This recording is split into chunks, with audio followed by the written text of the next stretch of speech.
ओम नमः शिवाय। जय गंगा माँ। आज मैं आपको गंगोत्री धाम की महिमा बताऊंगा। दोस्तों, जैसे हमारी सीरीज 4 धाम की चल रही है, मैंने यमुनोत्री पे कल ब्लॉग डाला। आज मैं माँ गंगा पे और कल आप केदारनाथ जी का, उसके बाद बद्रीनाथ जी का देखेंगे। बोलो गंगे मैया की जय। भक्ति सिटी चैनल आपका एक बार से फिर मैं नरेंद्र माँ बहुत बहुत हार्दिक स्वागत करता हूँ। आप पे गंगे माँ की कृपा रहे। दोस्तों, गंगोत्री धाम उत्तराखंड राज्य के हिमालय की ऊंचाई में स्थित 4 धामों में से एक प्रमुख तीर्थ स्थान है। यहाँ पर गंगा नदी का उद्गम स्थल माना जाता है और यह स्थान माँ गंगा को समर्पित है। इसका धार्मिक, पौराणिक और आध्यात्मिक महत्व एक विशाल है। बहुत समय पहले की बात है, जब राजा सागर ने, एक प्रतापी राजा थे, उन्होंने एक यज्ञ किया और उनका घोड़ा चोरी हो गया। अपने 60,000 पुत्रों को उन्होंने घोड़े की खोज में भेजा। खोजते खोजते वे ऋषि कपिल के आश्रम में पहुँचे, जहाँ वह घोड़ा तपस्या में लीन ऋषि के पास बंधा हुआ था। राजा सागर के पुत्रों ने बिना सोचे समझे ऋषि कपिल पर अपमानजनक आरोप लगाए और तपस्या में उनकी विघ्न डाल दिया। ऋषि क्रोधित हो गए और उन्होंने अपने क्रोध से सभी 60,000 पुत्रों को भस्म कर दिया। उनकी आत्मा की मुक्ति तभी संभव थी जब स्वर्ग से गंगा जी आकर उन्हें पवित्र करे। राजा सगर के वंशज अंशुमन और फिर दिलीप और फिर भागीरथी ने वर्षों तक कठोर तपस्या की। जब जाकर भगवान शिव भागीरथी के कहने पर गंगा जी धरती पर आई और उन्हें अनुमति दी।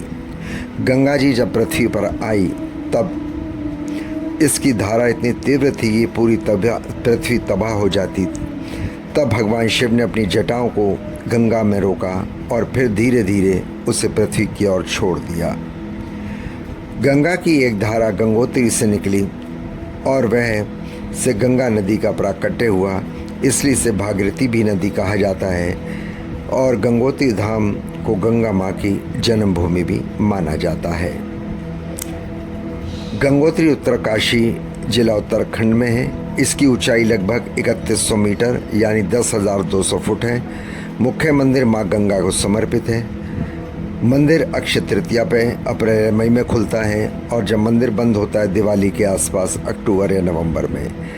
कहते हैं जो भी भक्त सच्चे मन से गंगोत्री आता है और माँ गंगा में स्नान करता है और गंगा जल ले जाता है, उसके सारे पाप धुल जाते हैं और उसे मोक्ष की प्राप्ति होती है।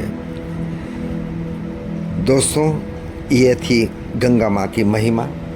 आपको मैंने बताया आप कब जा सकते हैं। आप यहाँ पे अप्रैल मई में जा सकते हैं। जुलाई अगस्त में बिल्कुल ना जाएं, लैंडस्लाइड का खतरा होता है, बादल फटने का खतरा होता है। या तो मई जून में जाएं या फिर सितंबर से अक्टूबर के बीच में जाएं, क्योंकि नवंबर में फाटक बंद हो जाते हैं। आप जा सकते हैं। बड़ा आनंदमय प्राकृतिक दृश्य है। कोई भी वहाँ गंदगी ना, प्लास्टिक की चीज़ें ना फेंके, खाने पीने के रैपर ना फेंके, प्लास्टिक की कोई भी सामान वहाँ फेंके ना, गंगा जी में ना पानी की बोतलें गंगा जी में फेंके। आप वहाँ का जो है, वहाँ की मान्यता जो है, वहाँ की पवित्रता को बनाए रखें। कोई भी गंदगी वहाँ ना करें रास्ते में जब आप गंगोत्री मार्ग में जाते हैं, बल्कि सफाई का खास तौर से ध्यान रखें, तो आपको माँ गंगा का आशीर्वाद मिलेगा, वरना आपको श्राप मिलेगा। आप ध्यान रखें। कितनी बारी गंगा बादल फट जाते हैं, वो ये श्राप के कारण ही होता है कि जो लोग वहाँ मर जाते हैं। गंगोत्री में बहुत सी बसें गिर जाती रास्ते में, तो आप ध्यान रखें। बहुत सी गाड़ियाँ गिर जाती हैं। ये सब वही पवित्रता को खंडित करते हैं, उसका प्रचार है। दोस्तों, आपसे अनुरोध करूँगा, प्लीज़ ब्लॉग को अधिक से अधिक लाइक करें, सब्सक्राइब करें, शेयर करें और गंगा माँ का पाना है तो एक बारी दर्शन करें, नहीं तो इसमें हर हर गंगे लिख दें। आप पुण्य के भागी बनेंगे। गंगोत्री में बड़ा अच्छा मंदिर है, माँ गंगा का आप देख सकते हैं और बहुत ही सुंदर प्राकृतिक छटा बरसी हुई है वहाँ पे। जहाँ गंगोत्री धाम है, जहाँ से गंगा आती है, वो गौमुख की तरह है। वहाँ भी आप जा सकते हैं और अच्छी तरह से एक्सप्लोर कर सकते हैं उन चीज़ों को। बट सफाई का ध्यान रखें। आप ये देखें, कहीं गंदगी ना करें, कोई गंदा कच्छे में नहा लें, आप ऐसा ना करें। पहले आप होटल में नहाएं, पवित्र कपड़े पहन के, कच्छा अच्छा साफ़ सुथरा हो, फिर आप गंगा जी में वहाँ डुबकी लगाएं। किसी भी पवित्र नदी में जाएं, पहले आप होटल या घर से नहा के उसी दिन जिस दिन लगानी है उसके बाद आप गंगा या नदी में, किसी पवित्र नदी में, और साफ कपड़ा पहन के नहाएं। ये ध्यान रखें, नहीं तो आपको श्राप लग जाता है। ये मैं आपको बता रहा हूँ, आप किसी से भी पूछ लीजिए दोस्तों। बोलो गंगे मैया की जय। प्लीज़ व्लॉग को लाइक करें, सब्सक्राइब करें, शेयर करें, बेल आइकॉन को प्रेस करें। जय गंगे माँ, हर हर गंगे, जय गंगे माँ।